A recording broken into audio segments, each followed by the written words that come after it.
Welcome to Better for America, presented by AMAC, America's leading conservative seniors organization. And today I am delighted to have with us a powerful voice in American politics for over 4 decades. He is the host of The Larry Elder Show and was the Republican candidate that challenged Governor Gavin Newsom in the 2021 California recall election. Recently, he announced his candidacy for President of the United States. Larry, welcome back to Better for America.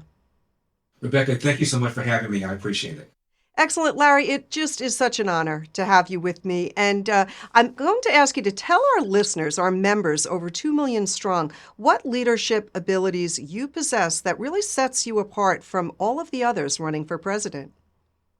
Well, I can't say it sets me apart from all the others, but I do believe that I have common sense, I have judgment. I have, as you pointed out, a 40-year history of talking about these issues, writing about these issues, debating about these issues with callers. So I think I have a good handle on foreign affairs, on economics, on some of the social issues that are affecting our country, borders, inflation, gas prices, that sort of thing. But I also think I bring a couple of things to the table that maybe some of the other candidates do not. And the first one is this. The Democrats love to dip that knife in that mustard jar of racism and spread it over every issue that they can, arguing that America is systemically racist. And the reason they do that is because they want black people to be angry over alleged social injustice and lack of equity, so that they go in there like lemmings and pull that lever 95% for the Democratic Party. If the Democrats don't succeed in getting black people to vote in a monolith like that, they cannot win at the presidential election, which is why they do that all the time. And it's not just something that's, in my opinion, offensive and condescending and untrue.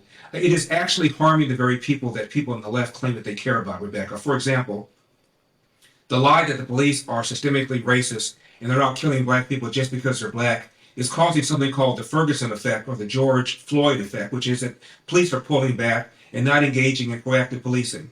And studies have shown that because of that, there are literally thousands of people who are dead, who otherwise would be alive, but for the police not doing their normal job. And the people who are dead primarily are the very black and brown people that people on the left claim that they care about. The second thing I bring to the table is something that neither side, including our side, does not talk enough about, and that is the number one social problem facing America, the 10,000-pound elephant in the room, which is the large number of children who enter the world without a father in the home, married to the mother. 40% of all American kids now enter the world without a father in the home, married to the mother. 70% of black kids, 50% of Hispanic kids, 25% of white kids, which, by the way, is the same percentage as was the case among blacks back in 1965. Since 65, we've launched a so-called war on poverty and spent over $20 trillion. And what we've done is incentivize women to marry the government and incentivize men into abandoning their financial and moral responsibility. And forget about elder, Rebecca. Obama once said in one of his more candid moments, a kid raised without a father is 5 times more likely to be poor and commit crime, 9 times more likely to drop out of school, and 20 times more likely to end up in jail. We do not talk enough about this. Larry, that's so important, all of that, what you're saying. And for people to really understand that the left is really looking for equity over equality. And we know that, this country is a wonderful country that should offer equal opportunity and equality for all. But to guarantee a certain outcome is nearly impossible, which is really what equity aims for. And we can't give that power to the government. So thank you so much for laying that out for us, Larry. And many of our members, they're so concerned, rightly concerned with judicial activism. This is where judges are abandoning their responsibility to the Constitution, and instead they're focusing on cases to advance an agenda, their own personal agenda. How do you view the role of judicial activism in shaping American society and the overall weaponization of the Justice Department? Well, we have a whole generation of people who've been taught that America is systemically racist, that rich get richer, the poor get poorer. And so we have reporters who don't report, but they're activists. We have judges who don't do what the judges are supposed to do, which is what John Roberts once said, call balls and strikes. They think they're supposed to fix the world and shatter what they consider to be inequities instead of doing what they're supposed to do, which is applying the law to the facts and to the evidence. It's a real problem. It's why the Supreme Court, in my opinion, took up the case of Roe v. Wade back in 1973, and why thankfully it's been reversed and now put back to the states where it belongs. Yeah.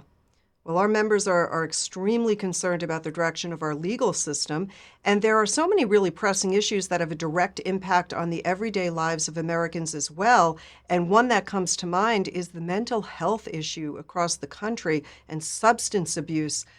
These tragedies are so closely tied to homelessness, addiction, and the crisis that we're really seeing unfold in California. Can you share your thoughts on how best to address the mental health and substance abuse in our communities and discuss maybe how your approach, if you are elected president, could strengthen America as a whole? Well, I agree with you. You look at some of these mass shootings that have taken place. You look at the homelessness that we have out here in California, an epidemic, and most of the people who are homeless are people who are on substances or who are mentally ill, and that has to be addressed. What the left wants to do when there is a shooting, of course, is to blame the gun, when in fact we had a so-called assault weapons ban back in the 90s, and it had no real difference one way or the other on these so-called mass shootings. The issue is mental health, and the question is, what do we do about it? We need to have therapy. We need to have the availability of counselors for people, and they need to get off the streets. One of the things that's happened here in California, Rebecca, is that citizens, with the best of intentions, under the guise of judicial reform, passed something called Proposition 47. And what cops have told me, what the former sheriff of LA County told me, is that it removed the stick. We used to say to somebody who was doing drugs, who was mentally ill on the streets, you either get off the streets and go into rehab, or you're going to jail. And as soon as Proposition 47 passed, which meant that police could no longer threaten to put somebody in jail, homelessness dramatically increased. So we need to make counseling available, housing available. But once we've done that, people must get off the streets. You're threatening their own lives. I've been told that every homeless woman has been raped at least one time. The only question is how many times. And of course, it is unhygienic for them and also for people who are living in those communities. They have to walk by them, often kids going to and from school. It's a huge, huge problem that we have in our country regarding mental illness. But you can't address it by yelling and screaming that we need more gun control, which is what people on the left instinctively do. Yeah. And you know what I love that you're saying too is that the family is so important here. And it seems that there's such an attack on the family in America over the last couple of decades. And in recent years, our nation has seen a huge rise in senseless school shootings that have victimized our cherished blessings, our beautiful children. What is your vision for creating safe learning environments for students? And how would this involve parents, school districts, and law enforcement? One of the things you said about family breakdown, I'm in California, and the state is roughly 6.5% black. 40%, Rebecca, I kid you not, 40% of the homeless population here in California is black. There's a direct relationship between that and the breakdown of the family. About school shootings, this may scare a lot of people. One of the things you can do is harden the target. These school shootings are taking place primarily in what are called safe zones, no gun zones. I've frequently interviewed people like John Lott, who tell me there has never been a school shooting where teachers have been able to have firearms, even if all of them don't get them. Just the fact that the bad guys know the possibility is that not only will there be a safety resource person, security resource person there, but also maybe some of the teachers might be armed, deters some of these attacks. Many of these attacks have taken place in so-called gun-free zones. And one of the things you can do is harden the target. There is a reason why you've never heard of anything like this happening in Israel. The teachers are armed, the bad guys know it, and as a result, they look for softer targets. Yeah. And this is what we've got to do. We've got to look at really why this is happening and then put real measures in place because we've got to protect our children for sure. Thank you so much, Larry.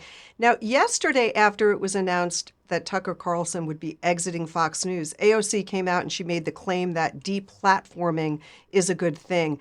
And what we're witnessing is really the rise of cancel culture and the erosion of free speech, and it's happening at such a fast speed. Now, you've demonstrated your ability to break down long-held beliefs about racism, oppression, and victimhood. What strategy would be the most effective to combat this continuing erosion, in your opinion? Well, what's scary to me, Rebecca, is the collusion between platforms like Twitter and the FBI, the DOJ, to shut down dissent, to shut down conservative content, to shut down any kind of objection to vaccine lockdowns and mandates, whether for masks or for the shots themselves. And now we found out that the lockdowns were a bad idea. Even the World Health Organization has conceded it. I think even Dr. Fauci has now conceded that the lockdowns were a bad idea. When I ran for governor, I was asked by CNN's Joe Johns, one of their longtime reporters, how I felt about vaccines. And I'm not anti-vax. I told him I was vaccinated because I have so-called comorbidities, but I don't believe that young, healthy people need to be vaccinated. I said, I don't believe they're likely to get sick. I don't believe they're likely to get real sick. I don't believe they're likely to be hospitalized. And they certainly aren't likely to die. And as soon as they quoted me saying that, and then Joe John said, but that's not true. According to the CDC, yada, blah, et cetera. Well, it turned out that it was true. And I got no apologies from CNN, but I was called a vaccine denier. It is quite scary to me that you can't tell the truth without the platforms being shut down. Thank goodness Elon Musk purchased Twitter. But the other platforms, whether it's Instagram or Facebook or Google, are still operated by people on the left who feel it is their job to suppress speech they don't like. Yeah. And speaking of the truth, Biden just recently released his 2024 presidential campaign video just yesterday. I want to play a short clip and get your direct response to President Biden. Go ahead and watch this. But around the country, MAGA extremists are lining up to take on those bedrock freedoms, cutting Social Security that you paid for your entire life while cutting taxes for the very wealthy, dictating what healthcare decisions women can make, banning books, and telling people who they can love, all while making it more difficult for you to be able to vote. So there you go, Larry. Our president pretty much said that anyone who's a MAGA Republican is an extremist. He blames the future cuts, threatening cuts against Social Security insolvency on Republicans. He calls healthcare abortion. He's talking about banning books and accusing those on the right of telling people who they can and can't love. What is your thought on that video, your response? Well, it's typical left-wing rhetoric. Republicans aren't people with whom you can disagree. They're just bad people. And that's the thing about us. We believe that their side is wrong and that with facts and reason and logic, maybe we can bring them to the light. They believe that we are not only just wrong, but we're evil, we're bad people. And whether Trump is a nominee or somebody else is a nominee, it won't be long before they pull out the F card, which is to call that person a fascist. That's what they do. That's how they roll. Regarding the attack on Social Security, Bill Clinton once said the so-called entitlements programs, I say so-called because I don't think the term entitlement is fair when you contribute to them, but Social Security, Medicare, and Medicaid are unsustainable. His word, not mine. Barack Obama referred to the entitlements programs as, quote, unsustainable. His word, not mine. But whenever any Republican suggests that we ought to reform them for the benefit of future retirees and beneficiaries, we're attacked as wanting to kill Social Security and throw grandma off the ledge. It is just phony, the same phoniness that we see when they refer to Republicans as election deniers. Hillary called Donald Trump illegitimate for the entirety of Trump's term. Former President Jimmy Carter suggested that the Russians put Donald Trump in office. Never mind that DHS Secretary Jay Johnson testified under oath that there's no evidence the Russians changed a single vote tally, yet 66% of Democrats believe that they did. And there was a study done by NYU that found regarding the Russian interference, and there was interference, it had no measurable effect on how people thought about the issues. Yet 78% of Democrats, according to Gallup, believe the Russian interference, quote, altered the outcome of the election. It's my long way, Rebecca, of saying more Democrats believe 2016 was stolen than we feel that way about 2020. Yet nobody referred to Hillary Clinton or Jimmy Carter or John Lewis or many of the other Democrats who made those allegations as election deniers. We just thought they were bad losers and they had the First Amendment right to complain. Yeah. Well, thank you for speaking the truth. All of this is good, Larry. We'll be keeping close watch on your campaign. It has been an absolute pleasure having you with us, hearing your perspectives on the issues that we face. And here at AMAC, we really appreciate your steadfast devotion to conservative principles. We're eager for the conversations that you're going to bring to the American public as your campaign unfolds. So thank you again for your time. Good luck, and God bless you. Can I mention my website, elderforpresident.com? Yes, amen. We'll have that up here and in our bio. So go ahead and encouraging all of our AMACers to go ahead and check that out. Thank you again, Larry Elder. It is my pleasure. Thank you.